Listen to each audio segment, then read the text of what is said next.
There's an ethical implication in a community that is voluntarily gathered in the name of connecting with something larger. The exercise of making explicit that implication and fleshing it, embodying that ethic and practicing it is not only an exercise in connecting with something larger, it also secures for us, or for that community, moral legitimacy. In other words, churches that practice what they preach have street cred. They have credit in the halls of government and in the cultural understanding of the day. And we do practice what we preach.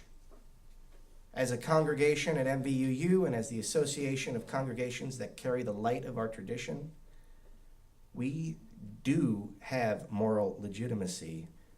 MVUU and Unitarian Universalism has street cred. And I want to give you a litany of why. First and foremost, just by being here on Sunday mornings, by those doors being open, and this congregation being here, we are saving lives. Maybe not every Sunday, maybe not every year, but I guarantee you once in the lifespan of this congregation, being here has saved a life. Other activities in the world undertaken by our kindred congregations that are driven by our values are Justice General Assembly in Phoenix a few years ago. Was anybody there outside Joe Arpaio's tent city? Thousands and thousands of UUs speaking to Sheriff Joe. The UU Church in Ogden, Utah was critical in getting the LGBTQ persecution. You could have been fired or evicted for being gay or transgender or lesbian in Ogden, Utah, and the church there was critical in the fight to get an ordinance of protection against that circumstance. The First Church in LA is the lead plaintiff in a suit against the government for the National Security Agency's surveillance practices. The church in Phoenix is a plaintiff against Sheriff Joe Arpaio. It's a class action lawsuit challenging some laws regarding undocumented workers, and the judge has issued a stay against Sheriff Joe Arpaio until it gets worked out, so we've already got a victory there. And of course, the issue of same-sex marriage.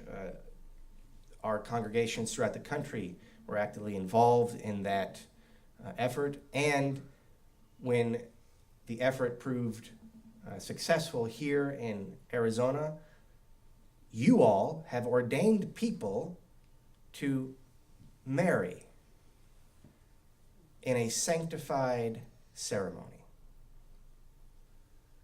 Not just at the courthouse, but in a place of values and meaning, right? Personally, I've been involved with, and this church has been involved with helping Rosa in the community. We've been involved with the public banking effort. We are very charitable. 10% of our budget basically goes, is that right, Tom? Tom, cloud crawler? 10%, Tom? Goes outside of our doors. We're actively volunteering with our partners and in other organizations as well. This is a center for learning. We've had 2 forums here, and we have another one coming up on February 3rd. Is Marianne or TJ here? No, not today. Okay. February 31? Is it 31 or 3rd? Are you talking about the training, orientation, and training? No, I'm talking about the diet for a whole planet thing. So this Saturday as well. we are a center for learning in the community. I was part of a delegation last year, the year before, to meet with what was his name? Senator Darth Vader. What was his name? not sympathetic to our views, where there was a bill being proposed that it was a militia could assemble to hunt down illegal immigrants on the border. And I was more of a witness than a participant, but I saw Susan Frederick Gray basically turn that thing around, and that bill never saw the light of day. She said to Senator, what was his name? No, state senator. Not Farley, no. Not Farnsworth. At any rate, he was in charge of the committee that was seeing that through. Susan said, I represent a community of faith. His posture changed from this to this, and that bill went in a drawer and never was passed. So, the power of a congregation, because she was there and I was there on behalf of our tradition and on behalf of our congregations, and that power was effective and life-saving in that moment. So, the congregation has tremendous power. It shapes our lives, it shapes communities, our community,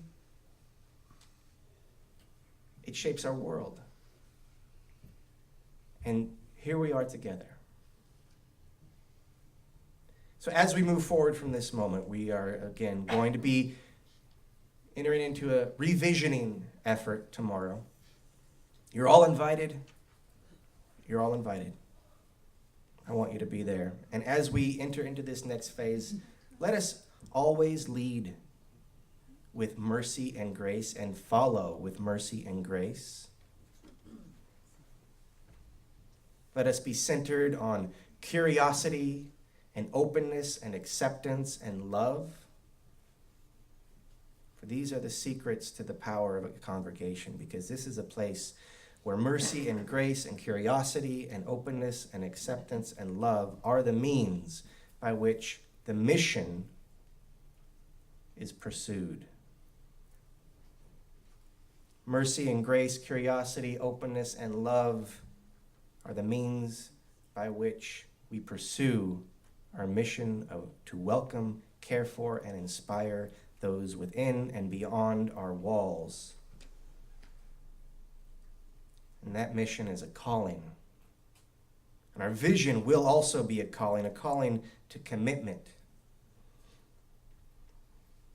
May we be so bold as to be called by our mission and vision and find the true power of a congregation to transform and save lives. That's a question.